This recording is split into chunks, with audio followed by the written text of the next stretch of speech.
तो अभी तक हमने पढ़ा सेट के बारे में, एलिमेंट्स के बारे में और फाइनाइट और इनफाइनाइट सेट के बारे में। अब हम इससे आगे पढ़ते हैं थोड़ा रिप्रेजेंटेशन ऑफ सेट के बारे में। रिप्रेजेंटेशन ऑफ सेट, हमारे पास क्या होता है, दो तरीके होते हैं इसको रिप्रेजेंट करने के लिए सेट को। पहला होता है टेबुलर या रोस्टर फॉर्म,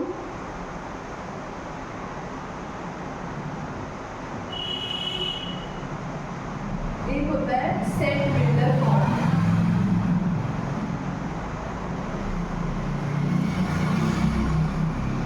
ये टेबुलर फॉर्म में क्या होता है,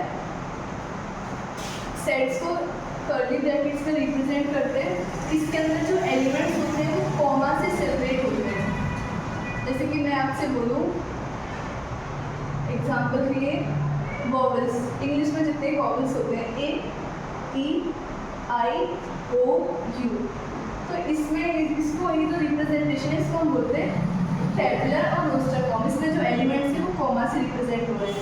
अगली बार ये सेट बिल्डर फॉर्म में क्या होता है, जो भी एलिमेंट इसके अंदर जो एलिमेंट्स आएंगे वो एक कॉमन प्रॉपर्टी को सेटिस्फाई करते हैं। जैसे कि मैं आपसे बोलूँ सेट ऑफ इवन नंबर्स,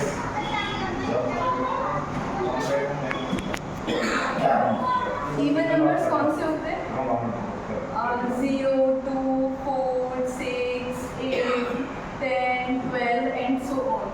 ये जो सारे एलिमेंट्स हैं ये एक कॉमन प्रॉपर्टी को सेटिस्फाई करते हैं। ये सारे एलिमेंट्स क्या है, इवन है। तो हम इसको, ये जो है इसको हम बोलते हैं सेट बिल्डर फॉर्म, और ये जो हमने इसको कॉमा से सेपरेट करके लिख दिया ये होता है हमारा टेबुलर फॉर्म। तो ये सेट्स का रिप्रेजेंटेशन है। अब इसके बाद हम पढ़ते हैं सेट्स के कुछ और टाइप्स के बारे में।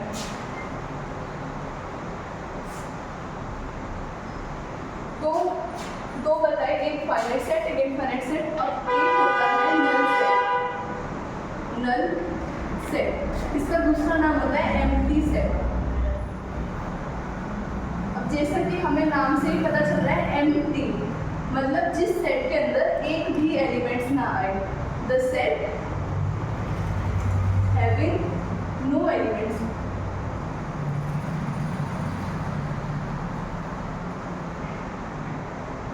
जैसे कि मैं आपसे बोलूँ इस इक्वेशन का सॉल्यूशन x² = -1, इस इक्वेशन का कोई भी सॉल्यूशन रियल नंबर में कोई भी सॉल्यूशन नहीं होता, क्योंकि ये क्या है, पॉजिटिव नंबर है x² और -1 क्या है, एक नेगेटिव नंबर है। तो कोई पॉजिटिव नंबर नेगेटिव नंबर के इक्वल नहीं होता। तो रियल नंबर के केस में बात कर रहे हैं तो इसका कोई भी सॉल्यूशन नहीं आता। आगे जाकर हम कॉम्प्लेक्स के केस में बात करते हैं तो सॉल्यूशन एग्जिस्ट करता है, बट अभी हम 11th क्लास के अकॉर्डिंग पढ़ रहे हैं तो उसके अकॉर्डिंग इसका कोई भी सॉल्यूशन एग्जिस्ट नहीं करता। तो कोई भी सॉल्यूशन नहीं है तो इसमें क्या होगा, नो सॉल्यूशन बोलेंगे हम इसको।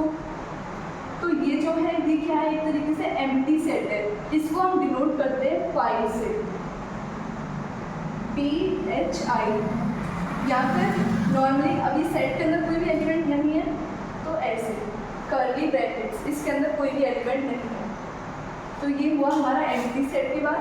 अब एक आता है इसके बाद में इक्वल सेट।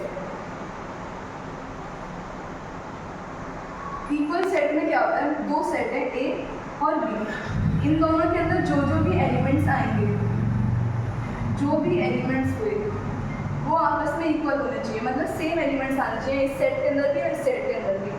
जैसे कि मैं आपसे बोलूँ 1, 2, 3, यहाँ पे भी मैं बोल दूँ 1, 2, 3।